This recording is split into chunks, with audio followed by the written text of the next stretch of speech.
Bonjour à tous et bienvenue dans cette nouvelle vidéo.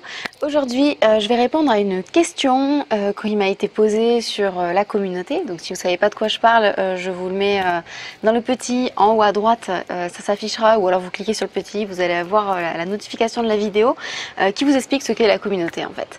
Un de mes clients m'a posé une question sur cette communauté lors du dernier live et j'ai trouvé que c'était intéressant de noter la thématique et d'en filmer une vidéo pour que vous y ayez accès. Et peut-être parce que vous êtes plusieurs, vous êtes peut-être nombreux à vous poser cette question et ça pourrait vous aider à en tout cas avoir mon point de vue. La question que cet homme m'a posée ce jour-là, c'est pourquoi est-ce si dur de dire la vérité ? C'est une question qui est tout à fait légitime. On pourrait tous se dire que dire la vérité, c'est censé être facile, c'est censé être la chose la plus facile à faire. Et pourtant, non, c'est pas facile et c'est facile pour personne. Hein. Que vous soyez une personne qui vous identifiez comme menteur ou que vous vous identifiez pas comme menteur, mais que vous mentiez de temps en temps, c'est pas évident. Voilà. Donc pourquoi est-ce que c'est si dur de dire la vérité ? Premièrement, je dirais que c'est parce qu'on n'est pas habitué. On n'est juste pas habitué à dire la vérité, à dire ce qu'on pense, à dire les choses telles qu'elles sont avec authenticité. Je pense simplement qu'on n'est pas habitué à ça. On n'est pas habitué parce qu'en fait, on nous a appris à faire différemment. Dans notre éducation, nos parents ou à l'école, notre société, globalement, accepte plus facilement un mensonge qu'une vérité brute qui pourrait déranger. Et on nous apprend à faire plaisir. Alors, je pense notamment à toutes les fois où on nous a dit que on fait plaisir à mamie, finis ton gâteau, machin, voilà. On n'a pas envie. On dit c'est bon, hein, mais en fait on n'aime pas trop ou on n'en a plus envie. Voilà, c'est des choses dans la vie où on nous a appris à faire plaisir, on nous a demandé de répondre à une injonction comme ça de la société. On nous a aussi appris que certaines choses ne se disent pas. Il y a certaines choses qui ne se disent pas. Voilà, que si on écoute la logique, la morale globale, il vaut mieux ne pas tout dire. Il vaudrait mieux ne pas dire ce qu'on pense. Vu qu'on nous apprend à ne pas dire tout ce qu'on pense, on nous dit qu'il y a certaines choses qui ne se disent pas. On voit facilement un enfant dire à la dame « Oh, pourquoi elle est fatiguée ? Oh, pourquoi la dame elle est grosse ? Oh, pourquoi elle est mal habillée ? Oh Voilà. Les enfants vont avoir tendance des fois à dire des trucs comme ça et on dit en éduquant les enfants ne dis pas ça, il y a des choses qui se disent pas, il y a des choses on ne dit pas ça à voix haute, voilà. Des choses comme ça qu'on aura pu nous dire de faire ou de ne pas faire. Et puis il y a aussi tous ces moments où on nous demande d'être fort. Et tous ces moments en fait où on nous demande de tenir bon en fait, de ne pas montrer notre faiblesse, de ne pas montrer notre vulnérabilité, de ne pas montrer vraiment ce qu'on ressent, nos émotions et ce que ça nous fait et à quel point ça nous impacte. Parce que très souvent quand on ment, c'est qu'on n'ose pas dire ce qu'on pense ou qu'on n'ose pas avouer ce qu'on ressent.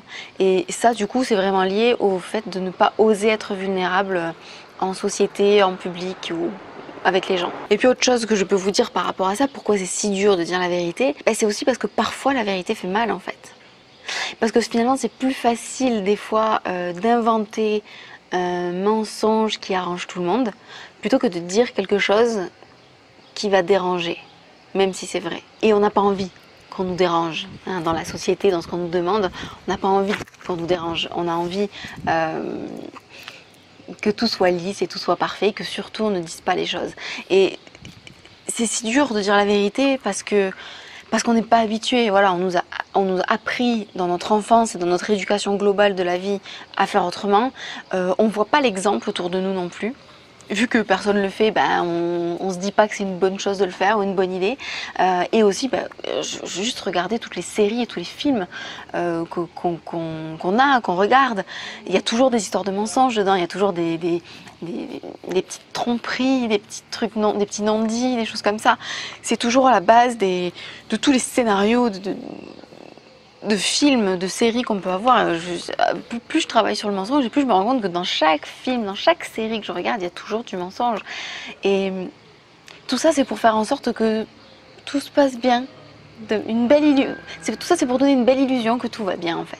Alors comme on nous apprend que c'est pas bien de dire les choses telles qu'on les pense, alors qu'on nous apprend que c'est pas bien de montrer qu'on est faible et vulnérable en étalant nos émotions telles qu'on les vit, alors que on se rend compte que parfois dire vraiment ce qu'on ressent, ça peut blesser l'autre et ça peut rompre des relations, et bien forcément avec tout ça, il est plus facile d'apprendre à mentir et de mentir au quotidien que d'être authentique. Bon, je vous dis ça, mais à la fois il y a des personnes qui ne mentent jamais, qui ne savent pas faire. Et c'est aussi toute une question de fonctionnement. Et si vous faites partie des personnes comme moi qui ont plus de facilité à arrondir les angles, à embellir une situation pour qu'elle passe bien auprès des autres, vous allez avoir plus de facilité à mentir. Alors à la fois vous allez être une personne extrêmement agréable, sociable, bien vue et appréciée, mais ça va vous causer également énormément de difficultés parce que vous avez des risques de tomber dans le mensonge. Alors que des personnes qui ne savent pas du tout mentir parce qu'elles sont simplement pas câblées comme ça dans leur esprit vont dire les choses brutes telles qu'elles les pensent, même si ça fait pas plaisir, et puis peu importe, et puis tant pis. Elles seront peut-être moins bien appréciées, mais à la fois elles resteront dans leur authenticité. Voilà pour ce que je peux vous dire sur cette thématique. Maintenant j'aimerais bien savoir, et dites-moi dans les commentaires pourquoi vous avez des difficultés à dire la vérité. Qu'est-ce que vous trouvez difficile dans cet exercice-là, d'être authentique et de dire ce que vous pensez, de dire ce que vous ressentez et de parler des choses telles qu'elles sont. Quel est peut-être votre principal frein à dire la vérité? J'aimerais bien savoir ça, donc dites-moi ça dans les commentaires. En attendant, voilà, si vous voulez rejoindre la communauté, je vous aurai mis les infos dans le petit i. Vous pouvez y avoir accès facilement du coup, et je vous invite à rejoindre cette communauté. C'est vraiment chouette, hein. Tous les mois je fais un live où je réponds aux questions, et puis au cours des mois il y a aussi des événements, des discussions, des coachings de groupe parfois, et des cercles de parole et tout plein de choses super cool. Donc voilà, j'espère que ça vous aura aidé, voilà, cette réponse à cette question. J'avais envie de vous la partager, on verra si ça vous aide et si ça vous plaît. Tenez-moi au courant dans les commentaires, et puis je vous fais des bisous, puis je vous dis à très bientôt dans une prochaine vidéo. Bye bye.